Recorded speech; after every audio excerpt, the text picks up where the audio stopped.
Every boy is a student. The only question is who became his teacher? If no one taught you what manhood really looks like, you're still learning something. Today, we're talking about classrooms many men were raised in and why they shaped us more than we realize. Welcome back to the This Is Not the End podcast, and I'm your host, Atsimo.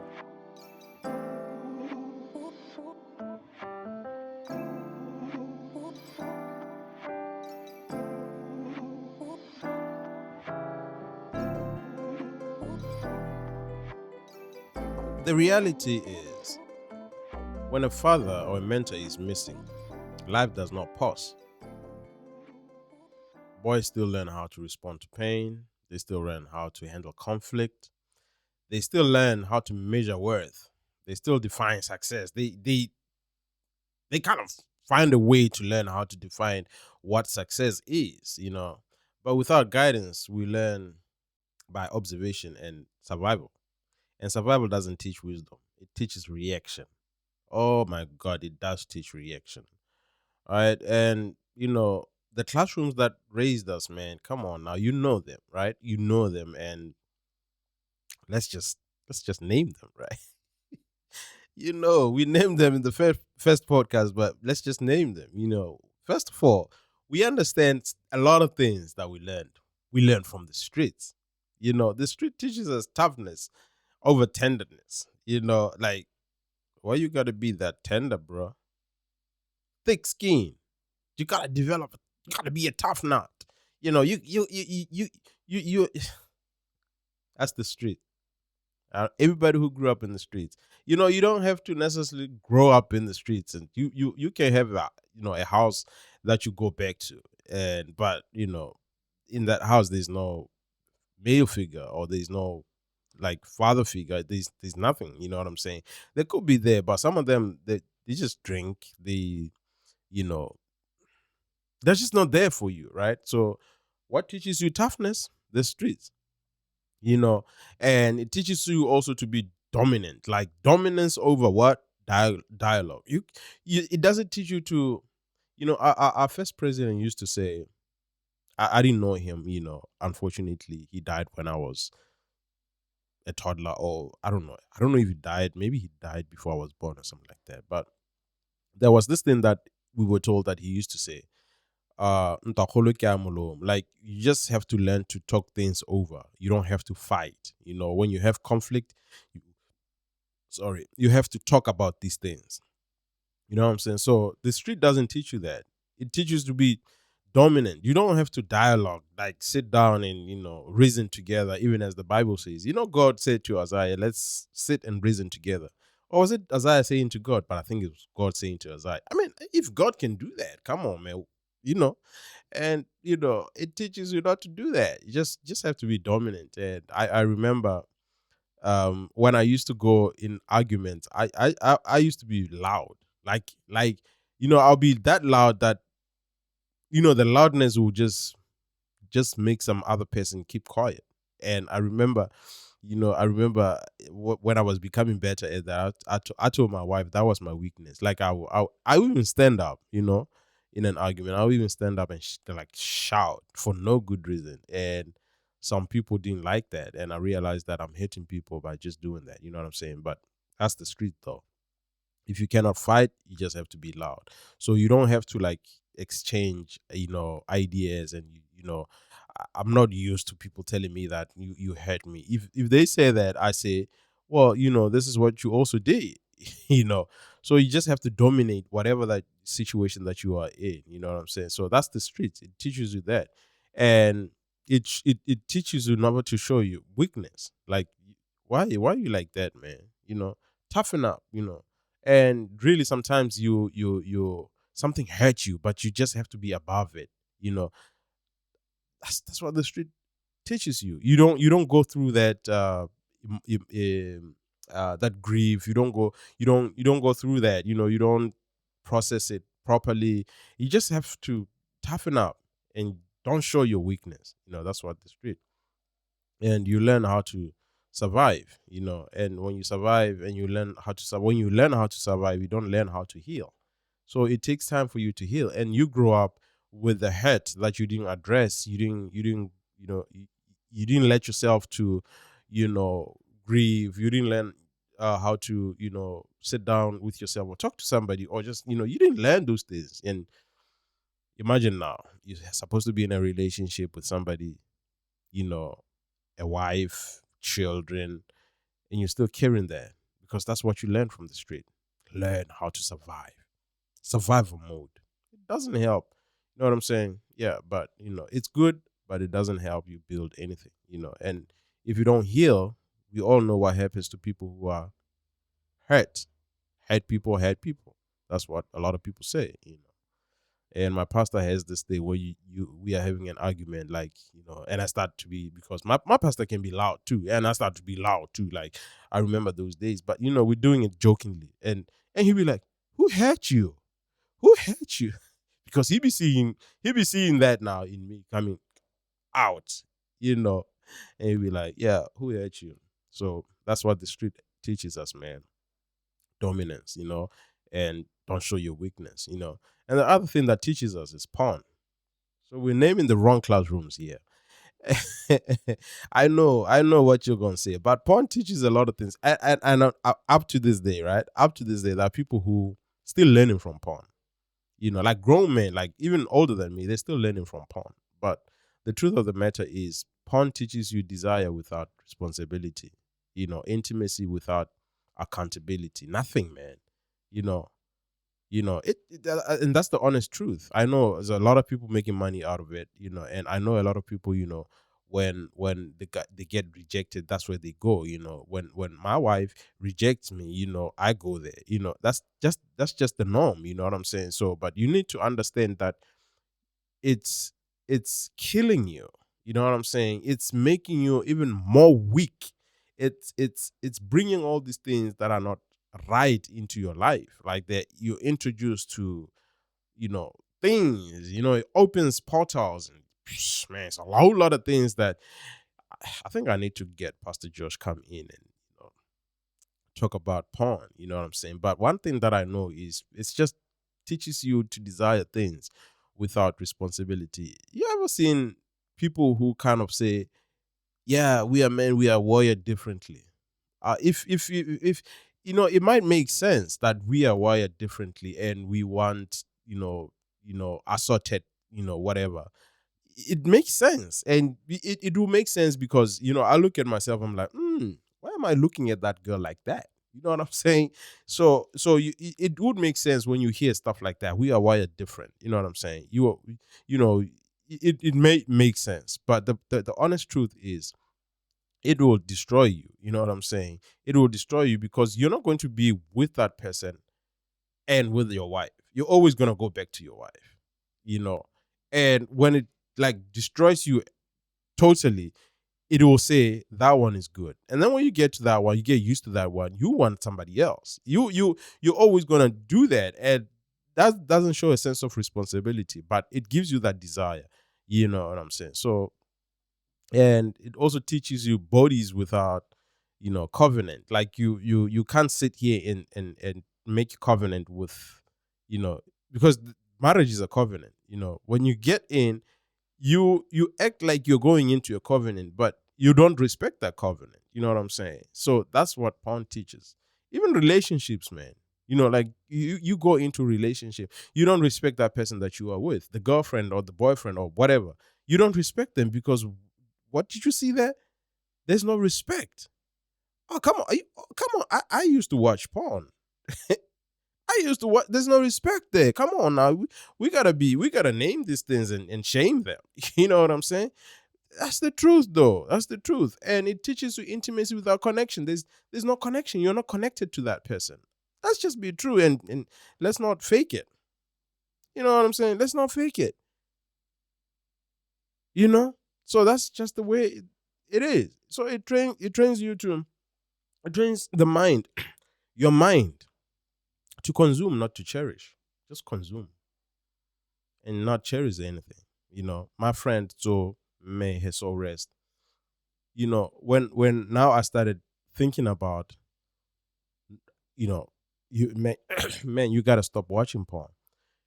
She gave me a video, and back then I didn't even know what. Sorry about that. I didn't even know about child trafficking. He showed me a video, and she told me that most of the girls that are trafficked are brought here. And I'm like, really? Oh yeah. So the more you consume it, the more you're saying more children should be trafficked. You know, that, like, poof, opened my eyes. You kind of, you know, kind of little, I don't know how should I say this. You kind of addicted to it. It's not easy for you to let go, but I tried, man. I pushed. I pushed. It took me long to kind of disconnect from that, but the honest truth is it's dangerous. It's dangerous. You know what I'm saying? But we're not judging, because we know that you're gonna have the ability to let go of that and really desire to be in a connection that you are responsible for, a covenant that you respect, intimacy that has connection. You know what I'm saying? So we're not judging. We know that God can change you. You can change. This is not the end. You know what I'm saying? So the other thing that we learn from is media and culture. You know what I'm saying? So culture is one thing. Culture is one thing, man, and it teaches your worth is what you earn. You know what I'm saying? Your value is your image. These are some of the things that we know. Come on, man. Come on. I'm telling the truth. Your power is control. Your power. Have you let me tell you from the African, context. Have you ever been in a meeting where there is that person with money in the family? Let me just leave it there. But that's the question that you try to. Or if you're not African, ask your African friend. You been with a person who's rich in a family meeting? Yeah. Yeah. And then you are there, you don't have money, right? You don't have money. By the time you get money, how do you show it first? Image. That's what culture, man. That's what culture teaches. The dynamics are different. You might not be in control right now because you broke, and nobody's seeing it. But for you to now go into that control mode, you have to change your image first. And for you to understand that, man, I'm worthy, you need to work hard. Work hard so that everybody feels, oh, you feel worthy. Work hard. Do this, do this, do this. That's why people crash. That's why people go through mental health issues. You know what I'm saying? Anxiety and all that, because they're working, working, working without rest. Why? Just because they want to feel worthy. They want people to see that they are valuable. You know what I'm saying? So it teaches that. And we crash as men because we are just out of control. We just don't want to rest. We just want to do that. We just want to make money. We just want to be providers. We just want to, oh man, a whole lot of things. And we don't even take time to learn about my body, learn about my mental health, learn nothing. We just don't want to take time to have a conversation with people, even our wives. Sometimes we don't even have a conversation with our wives or our children. What we're thinking, just, if I sit here, I'm just wasting time. If I sit here, I'm just wasting time. Come on, man. I'm preaching to the choir. I'm preaching to you myself. But that's the truth, though. Oh yeah, that hit me. That's the truth, though. You know what I'm saying? So yeah, man, that's what media and culture teaches. And then the other thing that we learn from is the peers, man. Our peers, they are lost too, but they teach us some things. They are wounded, but they do teach us some things, and we learn from them. And sometimes we just believe what they're saying, because they are the only ones who are there. I had my sister-in-law. My sister-in-law one time, she was drunk, and my wife was trying to talk to her, and she's like, "Yeah, don't like me. Yeah, don't like me. Only these guys like me." And I'm looking at big guys. They're drunk too. Like, they love you. They are encouraging you to be wasted.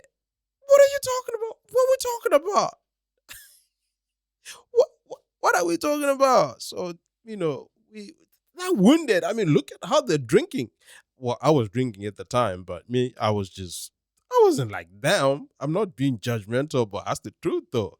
Because I knew that after I drink here, I'm going home. With them, nah, they didn't even know where they're going. You know what I'm saying? So lost, wounded, confused. But guess what? They do teach us something. They did teach us something, you know? And blind man can't be leading the blind. You know what I'm saying? But that's what was happening. The blind, they were leading the blind. And I'm just saying to my fellow gentlemen, don't let that happen. You know what I'm saying? If your peer is gonna it's good to fellowship, you know what I'm saying? But it's good to accept that you're not there yet. You know what I'm saying? So if you both are not there yet, you need to have somebody who can actually hold you by the hand, walk with you, you know, walk with them. You remember Isaiah 40:31? Yeah, that's what I'm saying, though. That's what I'm trying to say. And there are consequences, man, when you are in the wrong class. There are consequences because these classrooms, they don't teach us accountability. They don't teach us emotional intelligence. They don't teach us faithful responsibility. They don't even teach us seven leadership, because our leadership now is just control. You know what I'm saying? We because we grew up, learning how to, you know, you know, earn your worth, and change your image, do that, and you just have to be in control because you have earned it, or you've earned this money, or blah blah. You know what I'm saying? So you don't know how to be a servant leader. All you do is just control people. You know what I'm saying? So it doesn't teach all these. It doesn't teach emotional intelligence, accountability. It doesn't teach all that. It. But later, the effect now comes a bit later. You know, relationship falls. You just fails. It just fails. Nothing is working, and you are out there now. Spending money on people who what do they call them? Uh, I forgot the name. I think it's not a proper name though. But the people who cancel, who do all these things, anger spills out. You just start angry in a later stage, because what is life though? What is life to you? You didn't go through the proper channels or proper teachings and stuff like that. So discipline collapses because who taught you discipline? It's the streets. You know what I'm saying? So now you're just angry at everybody. You know what I'm saying? And your relationship is not working because of that anger.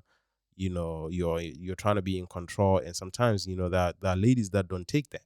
They're like, what? I'm working. I can put money. I can put food on my table. What are you talking about? What are we talking about? And everything else. I'm laughing. I'm laughing, but it's not like a laughing matter. So it's something that we really have to look into as men, especially, if we are raising other men. You know what I'm saying? So a lot of times we think, what's wrong with me? But really, the issue wasn't your ability, it was your education. What were you taught? Where did you get that education? You know what I'm saying? So the Bible says in the book of Proverbs 22, verse 6, it says, train up a child in the way he should go. You know what I'm saying? So training matters, gentlemen. Whatever, trains you, shapes you. So it does matter. And there is hope. Honestly, you need to understand that in all of this, in everything that I just said, there is always hope. There is hope, you know, there is hope. And training can be unlearned. Whatever that you put over the years in your head that created a certain mindset, that can be unlearned, and you can relearn some things. You know what I'm saying? You just have to accept that, or see. You know what I'm saying? You have to just see that whatever that I learned back in the day, it wasn't how can I put it? It's not bearing fruit at the moment. So you can unlearn that. You can confront it, you can accept it, but you can just say, look, I I am here because of that, you know, good or bad, but I need to start learning some other things. You know what I'm saying? So this week, just ask yourself an a very honest question, right? Who taught me what it means to be a man? Who taught me what it means to be a man? Then you go on and is this teacher producing peace or pain? Just look at yourself in the mirror and like, is this teaching that I got producing peace or pain? Is it bringing instability in my life or just chaos? Is it teaching me how to love or how to control? From me, though, I, I must say, you have a permission to enroll, to unenroll from these street ministries or street teachings. I know some of these things that we get from Psalms, but honestly, if these teachings are broken, you have a permission to unenroll. Let me just say to you, bro, you are not defective. You were educated by survival, but now you get to choose in your classroom. You get to choose in your classroom that will teach you truth over ego, healing over hiding, faith over fear. And in the next episode, we're just going deeper. All right, we'll be talking about when survival mode becomes a lifestyle. Until then, one reminder that I can give you, you can unlearn what hurt you and relearn what will heal you. This is not the end. Peace.